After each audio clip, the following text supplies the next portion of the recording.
So நம்ம ஒரு விஷயத்தை ரொம்ப நேசிச்சோன்னா அந்த விஷயம் நம்மளை கைவிடாது அப்படின்றது தான் சினிமா. ஓகேங்களா? ஸோ நீங்கள் வந்து உண்மையிலே சினிமா நேசிக்கிறீங்க.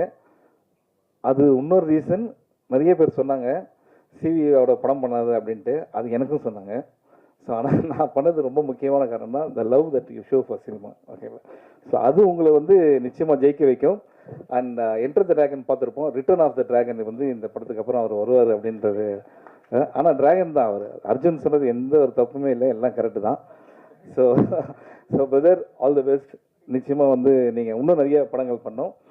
அடுத்த படம் வந்து நீங்கள் சொன்னீங்க தர்மம் வெல்லும்ன்ட்டு. நிச்சயமாக தர்மம் வெல்லும். இங்கே இருக்க எல்லாருக்குமே தெரியும், லைஃப்பில் எல்லாருக்குமே பிரச்சனை இருக்குது. ஆனால் நம்ம எல்லாரும் போகிறது எதை நோக்கி? நிச்சயமாக தர்மம் ஒரு நாள் வெல்லும் அப்படின்றது தான். நிச்சயமாக அது நடக்கும்.